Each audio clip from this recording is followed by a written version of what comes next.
аузын ашып жіберді дейді. Сол күні оразасы қарыз болып табылады ма дейді. Қазір енді айтсам соңын болады бір екен дейістеп кетуіміз мүмкін ғой. Енді 2 минут деген, енді 2 минут рөл ойнамайтын шығар енді. 2 минут совсем енді 2 минутқа жабыспай ақ, бірақ очень опасный. Өзі мүфтияттың мынау діни басқарма берді ме, уақыт сол уақыттан аспау керек. Бұл ғылым, бұл білім, бұл талай адам. Сондықтан егер көңілінде болса, айттан кейін бір күн ұстаса жақсы болады деп айтамын. Анализден қан тапсырсам венадан ауыз ашылып кетеді ме дейді. Жоқ, ашылмайды. Айжан ашылмайды. Ауыз ораза болып ғұсыл алуға бола ма? Болады. Алу керексіз. Ораза күні қарыз намаздарды оқуға болады ма? Бір күні күшті болады. Пітір садақа туралы. Пітір садақа әрбір адамға 735 теңгеден болды. Семьяңызда 4-еу болса 5-еу қып беріңіз, 5-еу болсаңыз 6-ау қып беріңіз, бір адам артық беріңіз. Көбейіңіздер. Семьяңызға бала келсін, семьяңызға перзент келсін, семьяңызға күйеу бала келсін, семьяңызға келін келсін. Әйтеуір жақсылық ниетті қойып беріңіз. Итке, мышыққа, таракандарға берілмейді. Бір қазына бар етіп керек жоқ. Аквариумдегі балықтарға берілмейді. Өлі қалсын солар, сен аман бол. Осы оразада темекі шегуге, боқтауға болмайды ғой, аға. Ораза біткеніңен жақсылап тұрып, бір сыбап тұрып, боқтайын деп пен, көрсетем саған деп тұрып, барлығын боқтап, ешкім қалмайтын де қып тұрып, бәрін боқтайын деп пен, боқтама. Осы оразаның қасиетімен боқ-ауызды ваще қойып кетейік екеуміз. Давай боқтамайық. Қайта-қайта әйелмен қосылуды жазып отқан айналайын. Қарашы, 11 мың адам отыр. 11 мың ішінде кішкентай қыздар отыр. Оқушы қыздар отыр. Енді оның қосылудың өзісі де білесің ғой, несін сұрайсың, айтшы. Кішкентай қыздарың, сенің қызың көріп отса басқа аккаунтпен, біз отырып алып соны айтып отырсақ, қалай болады? Етектен төмен шығатын уақыт болды ма осы? Қыздарымызға, балаларымызға не үйретейік? Қосылуды үйретейік па сол?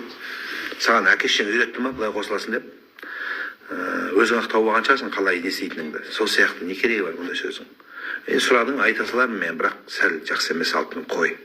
Үлкен азамат шығарсың, үлкен болмасаң, бір айтатын өзінің орны болады, әр нәрсенің жөні болады. 11 мың адам ішінде 12 мыңға таяп жатыр. Білесің бе, қанша адам отыр? Қанша зиялы қауым отыр, үлкенді кішілер отыр. Аузы берік, жақсы сөз айтайық, жақсы ниет айтайық, білмегенді үйретейік бір-бірімізге деп отырған, қосылмай тұра тұр жаным сен. Күндіз шыда кешке дейін. Намазда шатасып кетсек қайта бастау керек па? Негізі шатасудың 3 түрі болады. Намаз қайта оқу керек болатын жері болады. Сәжде саху деген болады. Және вообще ештеңе болмайтын болады. Мысалы, бір сүренің бір аятын орнын ауыстырып жіберсең, намаз бұзылмайды, ештеңе болмайды, өтіп кете береді. Қана неге байланысты? Қателесудің түріне байланысты. Жолдасым сізді тыңдаса екен деуші едім дейді. 2-3 күн болды сізді тыңдап жүр. Кеше тамақ ішіп отырып, өзіме айғайлап, уағыз айтып кетсе бола ма дейді. Ойнаған екесіңдер. Тыңда енді. Тыңда. Хоп болады ханиемде. Жолдасыңа. Маған емес, байыңа. Сенікі дұрыс де, сіздікі дұрыс, Құдайға мың шүкір, сіз аман болыңыз деп. Мұрны қақайық, ілініп қалсыншы, үліс сұраға. Айт, сіздікі дұрыс екен, мен ақымақты қыппын, мен білмей жүрген екем саған айғайлап. Айызки айғайлап, кешір мені, сұлтаным менің деп айтсаң, бітті ғой. Содан кейін Каспийдің кашкасын аласың сразу, паролін беріп жіберсін саған, сөйтіп айт. Бұл өз қысқа ғана өмір, бір-бірімізге жақсы сөз айтатын, бір-бірімізге жақсы қайтатын өмір. Соқтан жаңағы әрбір нәрсеге қызықпай, Құдай қосқан жарларыңыздың қадірін, бағасын біліңіздер. Тура сол сияқты ер азаматтар кафедегі қыздарға, көшеде машина айдаған қыздарға пип-пип демей, үйдегі кісіге көзіңізбен пип-пип деп тұрыңыз, сол сауапты болады. Күн шыққанға дейін 5 минут қалғанда таңғы намазды оқуға бола ма дейді. Өзі сәжде кезет приложениесінде тағы басқа приложениеде күн шығу деген уақыт тұр. Сол күн шығу уақытысына дейін оқып болуыңыз керек.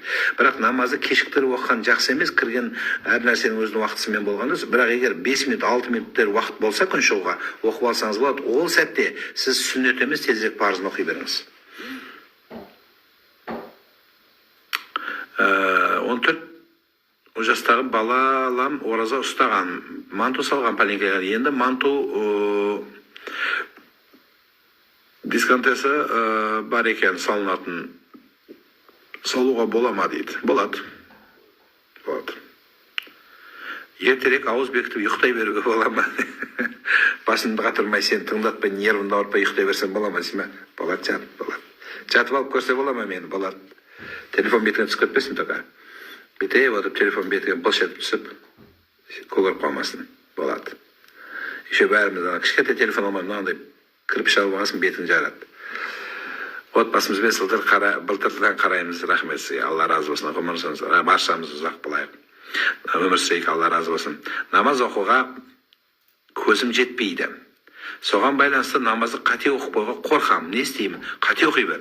Сен қате оқысаң сауап аласың, сен оқи бер. Вообще намаз оқымаған адам, қате болса да, сол қате оқыған адам, қате оқымаған адамнан сауапты көп алады. Сен қате оқысаң да талпынып, осы тілімнің келгені осы, мені білгенім осы, Құдайым қабыл етші деген сіздердің ниеттеріңіз молдадан жоғары тұрады. Сіздердікі молдадан жоғары тұрады, қаридан жоғары тұрады. Оқыңыздар, қабыл болсын.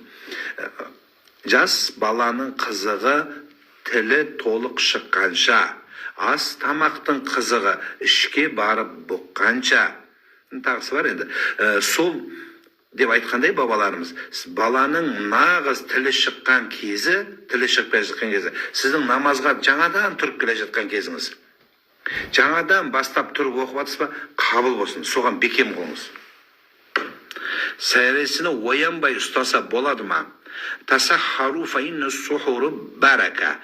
Таң сәресіне тұрыңыздар. Сәресінде береке бар деді пайғамбарымыз Мұхаммад саллаллаху алейхи ва саллям. Сондықтан сәресіне тұр алтыным, тұрғаның сауап. Негізі кеше айттым, оразаның ең ұлы қасиеттерінің бірі тәубемен бастау. Адам кешірім сұрап бастаса, оразасы қадірлі, сауабы мол, Алладан кешірім. Мен не үшін сұраймын? Мен кінәлі емес. Келешекке де, бүгінге де, өткенге де, Алла мені кешір деп, пенденің мына әлжуаздығын Алла тағала жақсы көреді. Бұл сені құл қылу емес. Кейбіреулер дін құл қылады сені бейшара қылады, тіліңді басады, еркіндігіңді шектейді. Жоқ, олай емес. Дін саған еркіндік береді. Дін саған белгілі бір жақсы, бақытты болмаған жүйе береді. Бір жақсы тәртіпке мойынсынуды үйретеді. Сондықтан ардақтылар, Алла тағаланың Аллаху афраху битаубати абд. Алла тағала пенденің құлының тәубе еткені сондай қуанады, сондай дәрежеде қуанады. Алла тағала Құдайды қуанқыларыңыз келсе, оразаның алдыңғы күндері, алдыңғы 10 күн рақымында тәубе сөздерін көп айтыңыздар. Астағфирулла, астағфирулла, астағфирулла ва атуб илейх. Өз ата бабамыз астағфирулла деп айтамаған, астағфирулла деген. Астағфирулла десе де, немесе қазақша айтса да, Алла мені кешір деген сөздің өзі үлкен кісілікті көрсетеді адам мен адам сұрағанда. Ал енді Раббысына қайырған кезде кіші пейілдікпен қайырлу дұғасының әп-сәтте қабыл болмағына алып келеді. Көп адам айтады, осы дұға қылам, дұғам қабыл болмай жатыр. Неліктен қабыл болмай жатыр? Не үшін өтпей жатыр? Соның мән жанын білесіз бе десе, астағфирулла дегенді көбірек айту керек. Астағфирулла дегенді көбірек сіз айтсаңыз, Алла мені кешір десеңіз, онда ғалымдарымыздың айтуына қарағанда 70 ауруды бір дәрі емдейді десе сенесіз бе дейді. Мысалы, бір ауруға, 70 ауруға бір дәрісі ешкім сенбейді. Оны мүмкін емес. Бас емдеген нәрсе, аяқты, жамбас емдеген нәрсе құлақ емдемейді ғой. Бірақ дінімізде бір нәрсе бар екен. Бұл простой нәрседе астағфирулла деген сөз сіздің бүкіл 70 ауруыңыз емдейді. Оның ішінде тәкаппарлығыңызды, оның ішінде күнәңізді, оның ішінде білмегендігіңізді, оның ішінде ғибадатыңыздың өтпеуін, сауабыңыздың асуын, дұғаңыздың қабыл болуын, мейірімділікті, рақымдылықты, әйтеуір өзінің бойына 70 қасиетті жинаған бір дәрі бар исламда, оның аты тәубе. Оның атында тәубе, шынайылық. Ал енді адамның тәубесі қабыл ма, қабыл емес пе, неден білеміз, қайдан білеміз дегенде оның 4 белгісі бар. Біріншісі, адамның ең бірінші тәубесінің өткендігі адамның жаман достары кетеді. Жаман достары кәдімгі сені күнәға итеретін адам қасыңда болмайды. Сен уже өзіңе дұрыс достар таңдайсың. Яғни сен араққа, күнәға, қылмысқа, жаманшылыққа итеретін адамнан алыс боласың. Бұл бір. Екіншісі, күнәні тастап ғибадатқа бұрыласың. Екі. Үшіншісі, жүрекке Аллаға деген махаббат, Аллаға деген мейірім орнайды. Содан кейін сол Алла жолындағы істеріңе, сол жолдағы адамдарға жүрегіңде оларға дегенде бір мейірім жүрегіңе орын ала бастайды. Тура сол. Сондықтан да ардақтылар, осы Рамазанның алдыңғы күндері Құдайдың рахымы жауын сияқты жауып, мейірім ауалуху рахма, рахым күндері тұрған бастарының шақтарында баршамыз осы тәубені көбірек айтуға тырысайық. Одан кейінгі ертең екінші кейсті айтамыз. Ол екінші кейсте мен бүгін тағы айтылап бердім. Өйткені кеше сәл уақыт тығыз болды да айта алмадым, кешірім сұраймын. Бүгін қосымша айтып жатқаным тәубенің ұлылықтығы, тәубенің зорлығы, яғни бір ауыз сөз, астағфирулла, ишнайлық, я Алла мені кешір деп, аттайибу мин адамин каман адам балаху, бір адам күнәдан тәубе етсе, күнәсіз адам болады. Бәрімізде ораза кезінде қате болды. Оразаға дейін, я Алла мені кешір, мен бір пендең екенмін. Мысалы, сіз балаңыз бір қымбат ыдысыңызды сындырса, содан кейін мені кешірші деп сұраса, иіліп мені кешірші десе, кешіресіз ба? Кешіресіз. Тура сол сияқты Алла тағала да пенде өзін төмен алып, мені кешірші, я Раббым Алла десе, Аллаға өте ұнамды. Афрах, қуану деген сөз. Сондықтан Алланы қуантқыларыңыз келе ме сіз үшін? Сіз үшін Құдай қуанады. Не үшін? Тәубе етсеңіз. Астағфирулла, мені кешір Алла.